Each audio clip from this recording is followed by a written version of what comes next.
Gepon-gépon összehasonlító videósorozatunk végéhez érkeztünk, ugye az első részben a szabványok közti főbb különbségeket, majd ezt követően a Race.com OLT központi berendezéseit vizsgáltuk meg részletesebben, illetve ebben a részben az ONU-kra, illetve az ONT-kre összpontosítunk. Azt már láthattátok, hogy milyen egyszerűen lehet üzembe helyezni ezeket a végberendezéseket, most azonban az eszközökre fordítjuk a nagyobb hangsúlyt. A Race.com végberendezések funkcionalitásba és külsőleg is megegyeznek, csupán uplink interfészükben találhatunk eltéréseket, ami vagy Gepon vagy Gépon típusú. A HT803-as széria már évek óta megtalálható a piacon, ám folyamatos fejlesztésének köszönhetően funkcionalitásba egy igazán jól eltalált családról beszélünk. A család legkisebb tagja a HT803 1GE, az egyportos bridge, amelynek egy darab Gepon vagy Gépon uplink és egy darab 10x100x1000-es interfésze van. Alkalmazását tekintve lakossági és üzleti szolgáltatásokhoz is egyaránt kiváló. A Race.com ponttermékeiben egy remek funkció kapott helyet. Segítségével internetet és IPTV-t is egyaránt nyújthatunk vele, és nem is kell VLAN képességű eszközt rakni az ügyfélhez, mindezt a végberendezés megoldja helyette. Ezért például Smart Switch is elég lehet a végére. Kiegészítve egy úgynevezett mininóddal, akár kábel-tévés alkalmazásokra is kiváló választás lehet.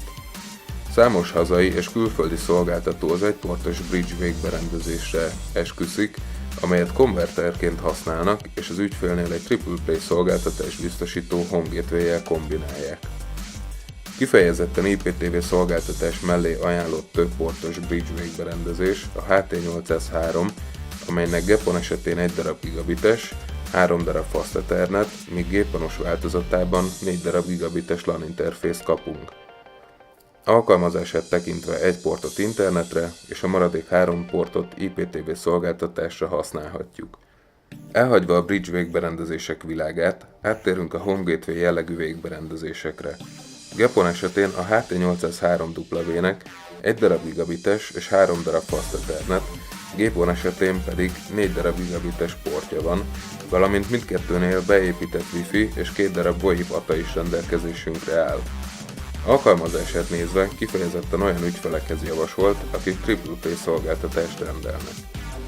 Egy másik Home Gateway jellegű végberendezés a kábel-tévés interfésszel kiegészülő HT803U, amelynek szintén 4 darab LAN, Wi-Fi és 2 VoIP ATA, valamint 1 darab RF interfésze van, amelyet távolról engedélyezhetünk, illetve tilthatunk. Alkalmazását tekintve szintén elmondható, hogy Triple Play szolgáltatás mellé kiváló választás. Idáig az FTTH-s végberendezéseket néztük meg, FTTB-sek közül az egyik legérdekesebbet mutatjuk meg, amelynek nincs hálózati csatlakozója, ezért nem is kell mérőórát telepíteni az eszköz mellé. Az eszköz működéséhez szükséges áramot az ügyfeleknél kihelyezett szabványos POA adapterek biztosítják. Ezek a fémházas végberendezések elérhetők 8 és 16 portos kivitelben, sőt a 16 portos esetén egy SFP interfészt is találhatunk, amellyel akár tovább is bővíthetjük egy switch-sel a portok számát. Alkalmazását tekintve lépcsőházakba javasolt, amit egy mininóddal kiegészítve internetet és kábel-tévét is adhatunk az ügyfeleknek, valamint az ügyfélnél egy VLAN képességű Home Gateway-jel akár VoIP szolgáltatást is biztosíthatunk velük. Ezzel a végére értünk a végberendezések áttekintésének, reméljük hasznosnak találtátok ezt a rövid videó sorozatot a Gepon, illetve Gépon rendszerekkel kapcsolatban. Hamarosan technikai oktatást fogunk indítani, ahol még részletesebben megismerkedhettek a Race.com berendezéseivel. Hogyha bármilyen kérdésetek merült volna fel, forduljatok hozzánk bizalommal elérhetőségeinken. Sziasztok!